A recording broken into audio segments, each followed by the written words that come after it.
I used to think that I was stupid. I used to think that I was going to be an average kid my whole life. I used to think that there is no way I could become a web developer. A few of you might have heard my story, but I remember years ago, I wanted to do software development at school. And they said to me I couldn't do it because you need to have a background in software development. Because I started later on in life. It wasn't until year 12 that I wanted, or actually, it actually was halfway through year 11, I wanted to switch to software development. And basically, the teacher wouldn't let me, and he said, you need to have the background knowledge in order to do software development. And so, I missed out on years and years and years of potentially falling in love with this thing that I absolutely adore now, which is, building websites, building software that helps people, that pushes companies forward, that automates processes so people can get other more important work done. And so I used to think that I was a stupid kid. I used to get bad marks at school, and so I always focused on things like music because it was the only thing I could get good marks in. And I remember one day I came across this book, which was called the Mind Map book, and it's written by a man called Tony Buzan. He actually died recently, which is really sad because I never got to meet him. And he was the inventor of the mind map. And for some reason, after reading that book, I had this intense flip in my mind. My mind just completely changed, and I realized, holy crap, there really is nothing that I can't learn. And then later on in life, I discovered this website called KhanAcademy.com, and it's by this guy called Salman Khan, and he teaches kids different topics. So things like maths, physics, basically a huge range of topics. And he would do videos. He's actually one of the inspirations for Quasarcast. There's two core inspirations. One of them is Salman Khan, and the other one is Jeffrey Way, who created Laracast. But anyway, I discovered his series, Salman Khan's website, and I realized, man, when you have a good teacher that does a great job breaking things down, you can learn anything. And he made me feel really comfortable pausing the video and going back and watching things over and over again. I couldn't do that at school. I just fall behind at school, and so, the teacher would go on. And once I reached a point where I didn't have the foundations anymore, I'd give up. And I think this happens a lot at school, especially with something like math, where if you fall behind for a little bit of time, so maybe you're away for 2 weeks, or maybe you just broke up with your girlfriend or boyfriend, and so, you're really depressed for a couple of weeks, and so you don't focus at school, and then you end up falling behind, and then all of a sudden they teach a new topic that, builds on something from before, and you don't understand that topic, and so you can't focus in class anymore, and you're in a bad state, and you're a teenager, so your hormones are running rampant. And I actually heard a podcast the other day, and apparently toddlers and teenagers both go through this phase where they chuck tantrums.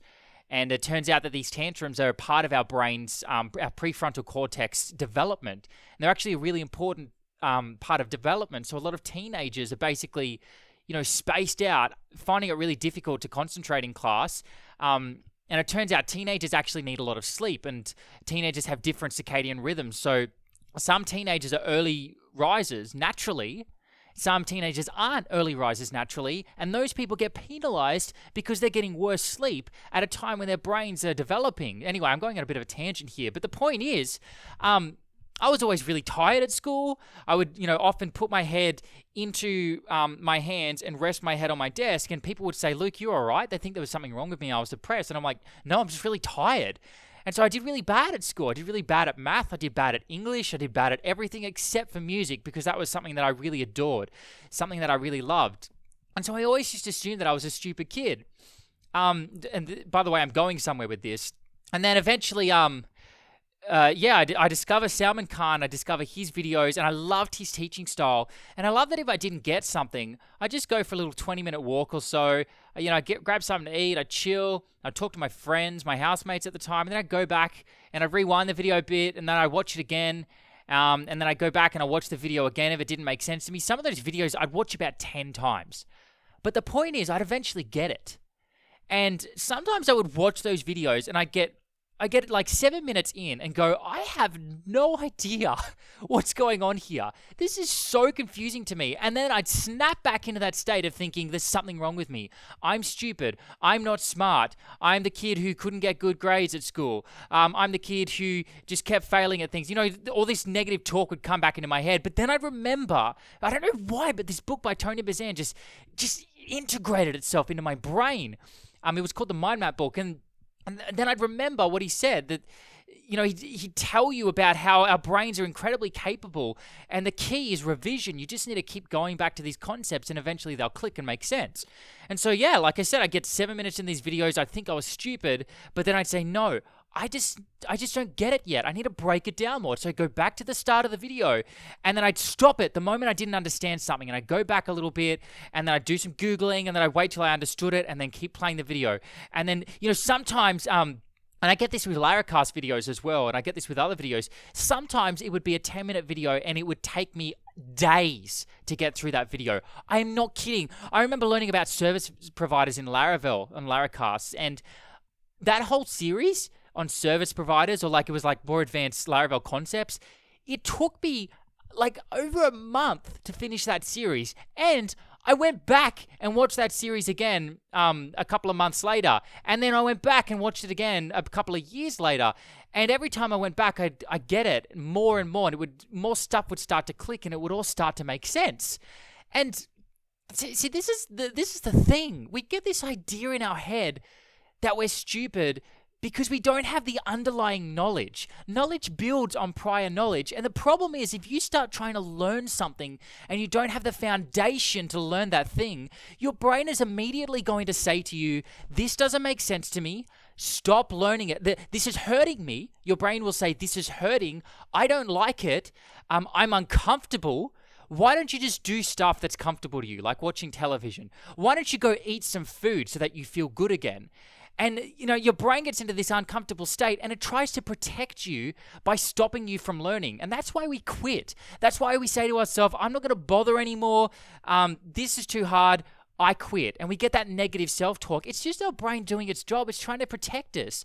It's trying to make us feel good about ourselves, because that's a state where we're comfortable. Our brain wants us to be comfortable. It doesn't want us to feel, this tension when we're learning. But that tension is where we grow. And then okay, here's the kicker. If you do something uncomfortable, your brain says, stop it. I don't like it. I want to be comfortable again. But if you go back to that thing that you felt uncomfortable in the first place, once again, your brain says, I'm comfortable. Stop this. Stop putting me in a difficult situation. I want to know the answer. And you're thinking, I want to know the answer, but your brain's saying, just go do something else. Go do something that's comfortable to you.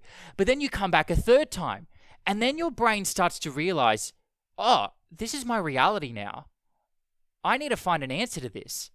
And so when you take a break that third time, all of a sudden your brain starts working differently. It starts thinking, and it starts ticking on that problem in the background, because it's like, this human being that I'm controlling, it's going to give me this problem again, so I better figure it out. So that's when you go to bed that night and your brain starts working and working and working at the problem. But your brain will only work at the problem if you make it uncomfortable enough to feel like it has to work on the problem. So then the next day you go back to that problem, and your brain's like, okay, I figured out a few of the pieces here, and I'm going to start putting bits of the puzzle together. And then it clicks, and you get it, and you get that aha moment. So once you understand that process, then all of a sudden when you hit problems in your life that are difficult and you feel uncomfortable and you feel like your brain is upset at you because you can't figure it out, and you start getting negative self-talk, when you know this, when you understand this cycle, you realize that that's a good thing. You realize that gaps in your brain are a good thing, because it's an opportunity for your brain to start working on a problem. Your brain will not work on problems unless you make it uncomfortable enough to want to work on that problem. Unless you sit on the computer and you go, I remember learning about immediately invoked function expressions, IFEs.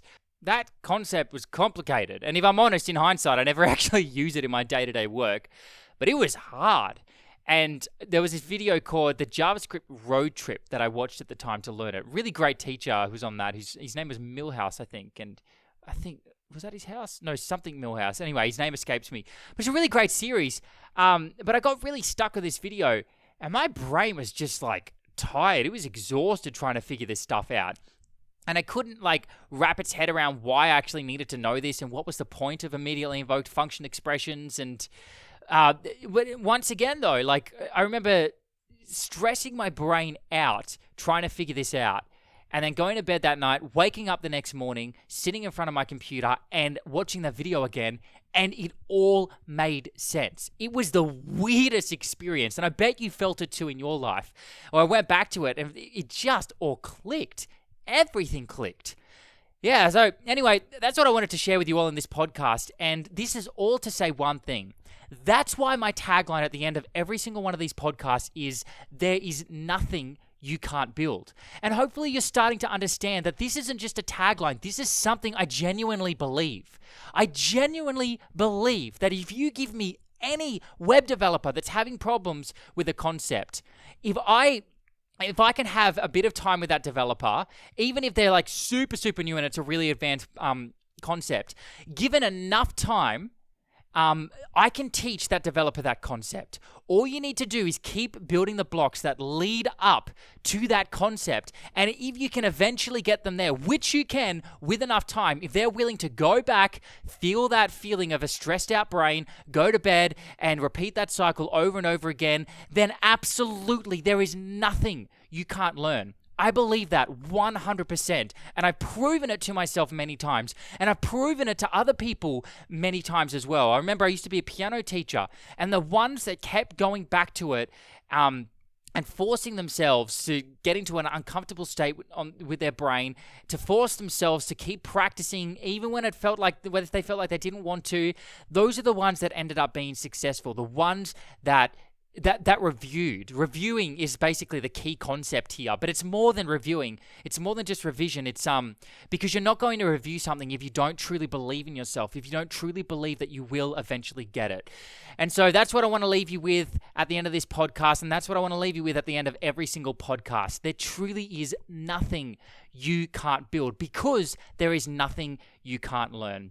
So once again, just to finish up here, whoever you are listening to my voice right now, whatever age, occupation, skill level, whatever grades you got in school, doesn't matter. Completely irrelevant to me right now. I want you to hear this. There truly is nothing you can't build.